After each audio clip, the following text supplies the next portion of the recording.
Hello everyone, मैं कमलेश कुमार आप सभी के पास न्यू अपडेट लेके आए हैं। चलिए आपको आज दिखाते हैं कि बिहार सरकार के जो वैकेंसी दरोगा के लिए इंतजार में थे उसका वैकेंसी आ गए हैं। चलिए दिखाते हैं बिहार बिहार सरकार का ऑफिशियल जो होता है वेब नोटिफिकेशन सो निकल गए हैं। चलिए दिखाते हैं कि बिहार सरकार गृह विभाग आरक्षी शाखा के लिए पुलिस अपर निरीक्षक के लिए रिक्त पदों पर प्रतियोगिता परीक्षा के आधार पर सीधी नियुक्ति का विज्ञापन का ऑनलाइन आवेदन तिथि जो है 26/10/2025 तक अंतिम तिथि जो है। आगे चल इसमें एक और बताते हैं कि ये पद जो है बिहार सरकार के गृह विभाग अधीक्षक पद के लिए पुलिस अपर निरीक्षक पद हेतु सूचना रिक्त का निम्न है कि पद का जो नाम है जो पुलिस अपर निरीक्षक पुलिस सब इंस्पेक्टर लेवल जो है 6 रहेगा। लेवल वेतनमान जो है 6 और रिक्त पदों की संख्या जो है आपको 1799 मतलब 1799 पद है। इन पदों पर होगी नियुक्ति। आगे चलते हैं, इसमें बात क्या है, इसके सारे हम क्या बात सब है हम सारे बताते हैं। चलिए A to Z हम आपको आगे के ले चलते हैं।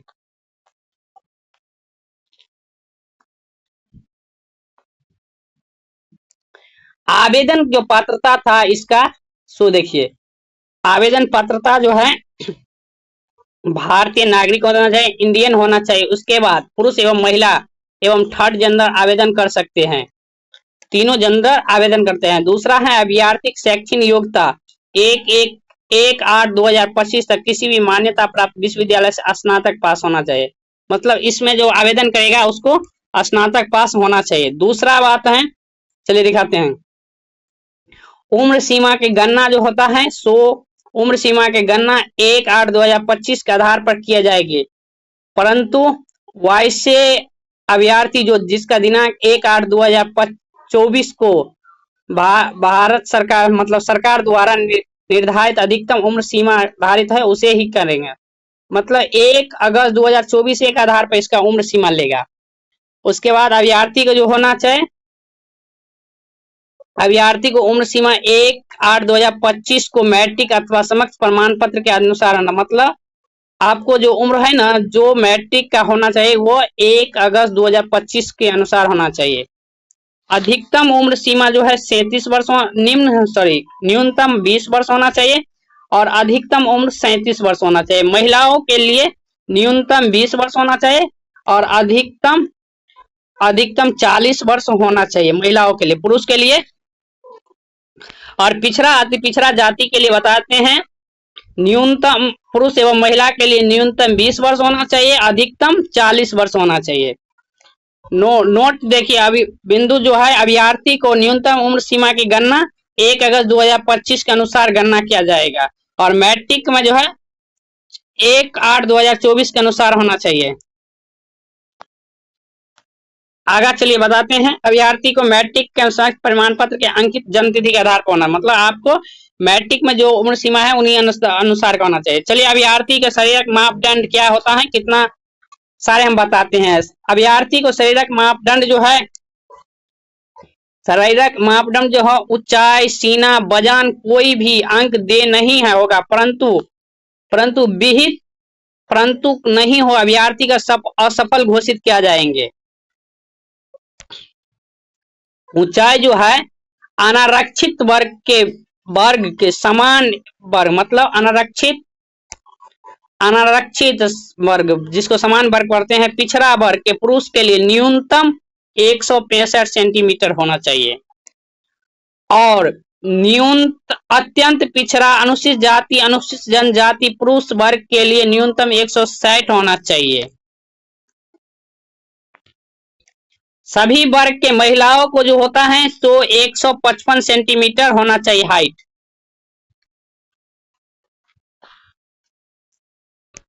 सीना जो होता है वो हम आपको बता रहे हैं, सीना सिर्फ पुरुषों के लिए नापा जाता है, महिलाओं को नहीं।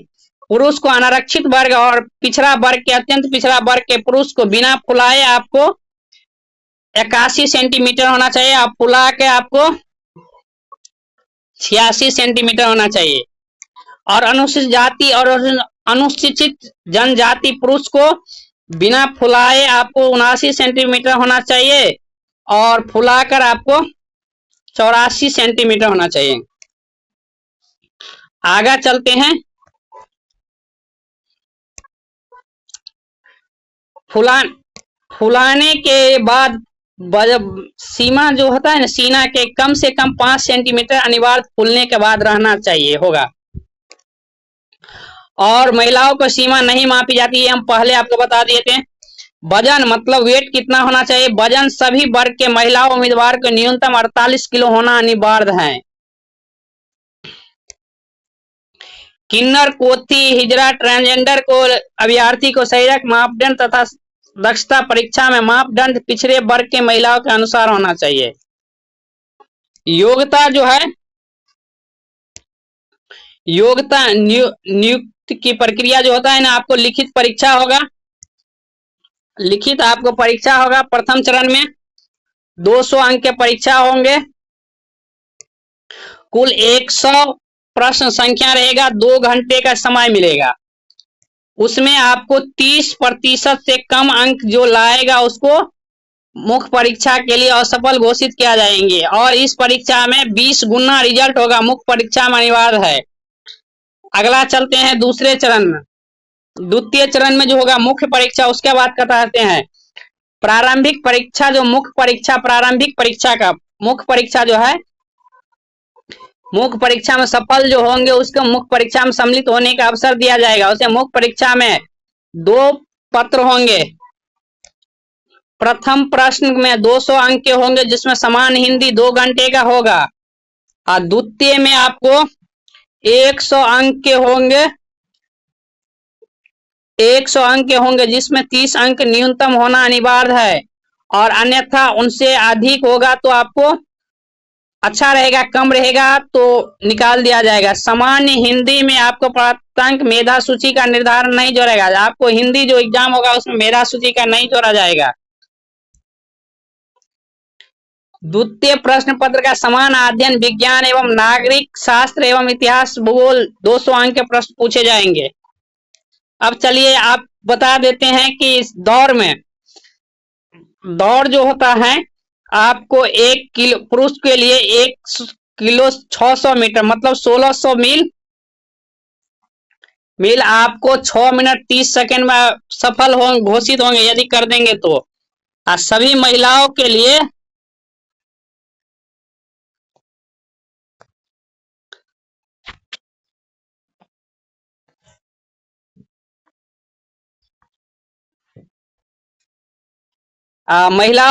आपको 1 किलोमीटर दौड़ है 6 मिनट में। सभी महिलाओं के लिए 1 किलोमीटर जो दौड़ है वो 6 मिनट में, यदि 6 मिनट में नहीं पास करते हैं तो उसे असफल के घोषित कर दिया जाए।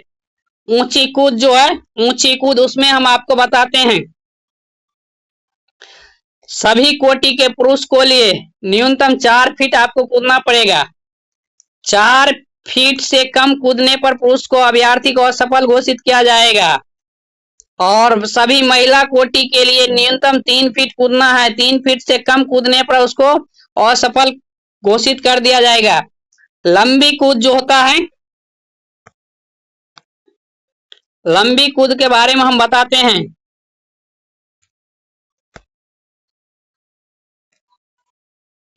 लंबी कूद जो है सभी वर्ग के पुरुषों के लिए न्यूनतम, सभी वर्ग के पुरुषों के लिए न्यूनतम 12 फीट रहेगा और यदि 12 फीट से कम कूदते हैं तो उसे असफल घोषित कर दिया जाएगा।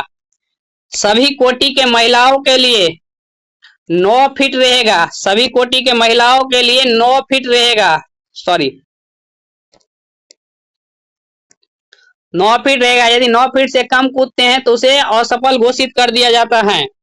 गोला फेंकने के बाद आते हैं। गोला सभी पुरुषों, सभी वर्ग के पुरुषों के लिए 16 पाउंड का मतलब 16 फीट फेंकना पड़ेगा, 16 पाउंड का गोला। और 16 फीट से यदि कम फेंकते हैं तो उसे असफल घोषित कर दिया जाता है। सभी कोटि के महिलाओं के लिए 12 पाउंड का गोला रहेगा, वो 10 फीट फेंकना पड़ेगा। यदि 10 फीट से कम फेंकते हैं तो उसे असफल घोषित कर दिया जाता है। नियमित समय पुरुषों के 6 मिनट 30 सेकंड में, महिलाओं को 6 मिनट का दौड़ करने पर अभ्यर्थी को ऊंची कूद, लंबी कूद एवं गोला फेंकने के लिए निश्चित मापदंड पूरा करने पर यदि दौड़ में असफल घोषित हो जाते हैं तो आपको गोला नहीं फेंकाया जाएगा, ये सब नहीं किया जाएगा। और किन्नर, हिजड़ा एवं थर्ड जेंडर जो होता है, बिहार सरकार गृह विभाग आरक्षित संकल्प के कंडिका के अनुसार ट्रांसजेंडर को शारीरिक मापदंड एवं शारीरिक दक्षता परीक्षा पिछड़ा वर्ग के महिला अभ्यर्थी के समान रहेंगे। अभ्यर्थी को न्यूनतम सामान्य विज्ञान के अनुसार विज्ञापन के अनुसार रहेगी। अधिकतम उम्र सीमा में अनुसूचित जाति जनजाति कोटि वर्ग असफल समान रूप से रहेगा। अभ्यर्थी को बिहार राज्य का मूल निवासी होना, प्रमाण पत्र तथा राज्य सरकार द्वारा निर्धारित समक्षता प्राधिकार द्वारा निर्गमित प्रमाण पत्र ट्रांसजेंडर का विस्तृत होना चाहिए होगा।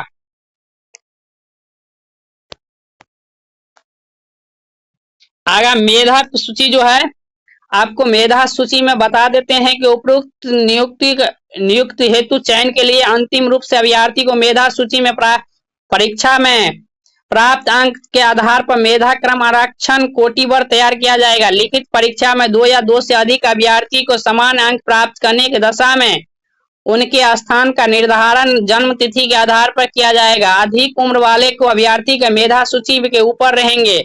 समान अंक प्राप्त करने वाले को जन्म तिथि में 2 या 2 से अधिक अभ्यर्थी को दशा में मेधा सूची का स्थान निर्धारण करना पड़ेगा। मतलब जिस अभ्यर्थी को 2 को 1 रंग मार्क आ गया है तो उसको जन्म तिथि के अनुसार उसका अति कराया जाएगा। शैक्षणिक योग्यता जो है, सामान्य होने की दशा में उनके 20 या 10वां बोर्ड के प्रमाण पत्र के अनुसार अंग्रेजी वर्णमाला के क्रम पर निर्धारित किया जाएगा। मतलब मान लेते हैं कि उसका डेट ऑफ बर्थ भी समान हो जाएंगे, तब 10वां के मार्क के अनुसार हो जाएगा।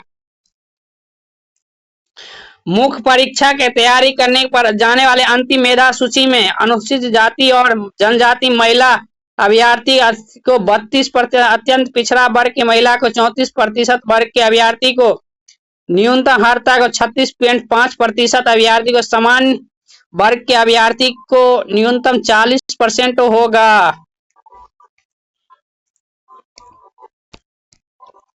आगे बताते हैं पद में क्या सब है, किस प्रकार के आपको निरीक्षण पद के रिक्तियों का निम्न वर्त है। महिलाओं का आरक्षण वाले बात बताते हैं। ये जो है अनुसूचित जाति, उसको अनुसूचित जाति के बारे में हम बताते हैं। अनुसूचित जाति को 210 पद है, 210 पद कुल 74% आरक्षण के अनुसार बनता है। अनुसूचित जनजाति को 15 पद है, 5% आरक्षण महिला में बनते हैं। उसके बाद अत्यंत पिछड़ा वर्ग के 273 पद हैं, 96% महिला पर बनता है आरक्षण। पिछड़ा वर्ग के 222 पद हैं, मतलब कुल पद है। अनुसूचित जाति का 210 है जिसमें 74 ठो महिला है। अनुसूचित जनजाति का 15 ठो सीट है जिसमें से 5 ठो महिला है। अत्यंत पिछड़ा वर्ग के 273 है जिसमें 96 महिला है। पिछड़ा वर्ग के जिसमें 222 है, 78 महिला है। पिछड़े वर्ग अत्यंत पिछड़े वर्ग की महिलाओं को 42 सीट है जिसमें पूरे के पूरे महिलाएं के हो जाएगा। अनारक्षित 850 सीट है, 298 महिला है। ईडब्ल्यूएस जिसे आर्थिक रूप से कमजोर वर्ग कहते हैं, उसे 180 सीट है जिसमें से 63 महिला है। ट्रांसजेंडर 7 सीट है, 7 में कोई भी हो सकते हैं। आरक्षण जो है, आपको आरक्षण के बारे में सुन लीजिए। आरक्षण बिहार सरकार में सेवा अनुरक्षित एवं जनजातीय पिछड़ा वर्ग के अधिनियम 1991, बिहार सरकार अधिनियम 1992 के सामान्य समय पर आधारित संबोधित के अनुसार होगा। महिलाओं को जो आरक्षण है ना, 35% दिया गया हर वर्ग में। उसके बाद हम आपको बताते हैं आवेदन प्रक्रिया, आपको मालूम है कैसे होगा।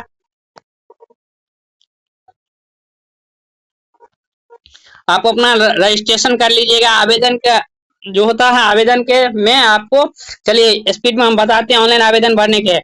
आवेदन करने के लिए पंजीकरण के द्वितीय चरण भरने आवेदक द्वारा फोटो एवं हस्ताक्षर अपलोड करना, अन्य व्यक्ति अन्य फोटो का हस्ताक्षर किया जाना है, अन्य का फोटो एवं हस्ताक्षर अपलोड करना। आवेदन का मूल ऑनलाइन भुगतान न किया जाना अथवा भुगतान के पश्चात राशि पुनः बैंक से चार्ज के रूप में प्राप्त किया जाता है। आवेदन को गलत सूचना दिया जाना में आवेदन में गलत सूचना दिया जाना, गलत आरक्षण को, ये सब है क्या, सो देख लीजिए। आवेदन यदि इतना ऐसा हो जाएगा तो वो रद्द कर दिया क्या, उम्मीदवार के द्वारा उम्मीदवारी के किसी भी समय निम्नलिखित आधार पर बिना कारण बताए रिक्त रद्द कर दिया जाए। यदि इसमें से कोई आपको